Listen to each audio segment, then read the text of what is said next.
My children sold my belongings while I was alive. One paper changed everything. Before you turn away, listen carefully to this story.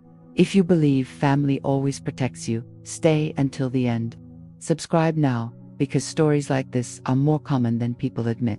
My children didn't wait for me to die. They didn't even pretend to be patient. They sold my belongings while I was still breathing. They smiled while doing it.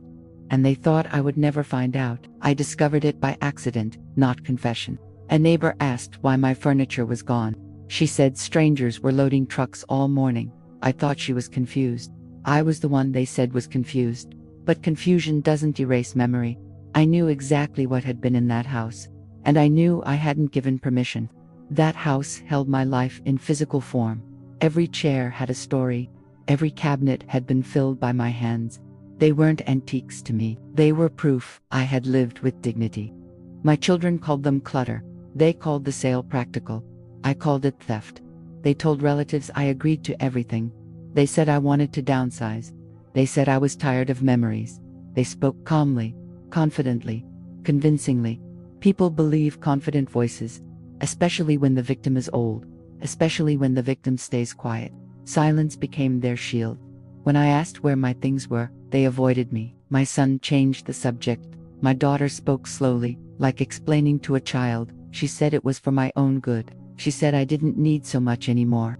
Need, according to them, had an expiration date. Dignity, apparently, did too.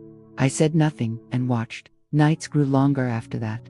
Not because of loneliness, but awareness. I realized I was being managed, not cared for. Decisions were being made without me. Money was moving without my consent. My life was shrinking on paper. They believed I wouldn't notice. They were wrong. I stopped arguing entirely. Arguing alerts predators. Silence makes them careless. They grew bolder with time. They sold more items. Things they thought I wouldn't miss. Things they thought didn't matter. They underestimated memory. They laughed about it once. Not cruel laughter, just careless. They said I wouldn't even remember what I owned. That sentence changed everything, because memory was never my weakness. Trust was, and trust had finally run out. That's when I made the call. Years earlier, I had prepared quietly, not out of suspicion, but wisdom. I had watched friends lose everything. Children who smiled while signing papers, promises that dissolved overnight. So I visited a lawyer, a careful one, a patient one. From my chair by the window, I called him. I told him exactly what had happened. He didn't interrupt me. He didn't sound surprised. He asked one question that mattered. Did you give written permission? I said no. He said, then this ends now. That was the invisible turn they never saw. While they sold memories, I activated protection. While they spent money, I gathered evidence. Receipts surfaced. Witnesses remembered. Neighbors spoke freely. Silence stopped protecting them. It started protecting me. They were summoned without warning, not to a family meeting, to a legal one. The tone changed immediately. Concern replaced confidence. Suddenly, they wanted to explain. Suddenly, they wanted forgiveness. It was too late for that. Documents were placed on the table. Dates didn't match their stories. Signatures didn't exist. Permissions were assumed, not granted. Their logic collapsed under scrutiny. They tried emotion next. Tears arrived on cue. Facts didn't care. One paper changed everything. A simple document, quietly prepared years ago. It defined authority clearly. It defined limits precisely. And it defined consequences without mercy. They had crossed every boundary. And now those boundaries had teeth. Legal teeth. If you're still listening, don't ignore this lesson. Subscribe and stay, because this can happen to anyone. Age does not protect you from greed. Family does not guarantee safety. Preparation does. Awareness does. Silence without planning is dangerous. Silence with strategy is powerful. The ruling was not dramatic. It was firm. Assets were frozen immediately. Sales were reversed where possible. Funds were reclaimed. Restrictions were imposed. Access was removed. Authority returned to me. They avoided my eyes afterward, not out of shame, out of exposure. Their image had cracked. People had seen who benefited. People had seen who suffered. And people had chosen sides that mattered. I didn't raise my voice. I didn't demand apologies.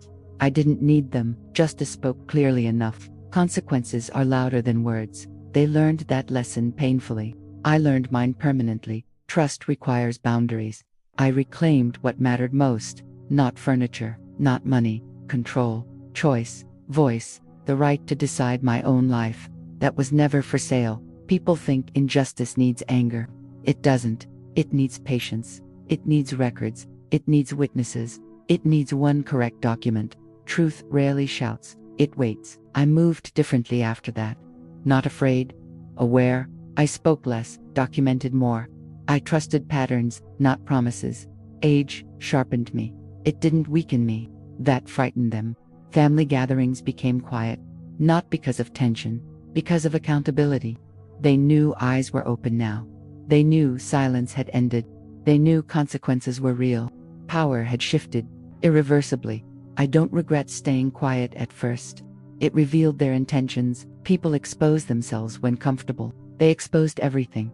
I simply collected the evidence. Truth doesn't rush. It accumulates. Then it strikes.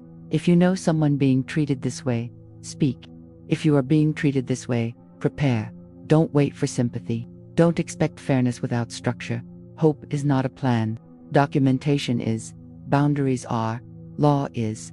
They still claim they meant well. People always do.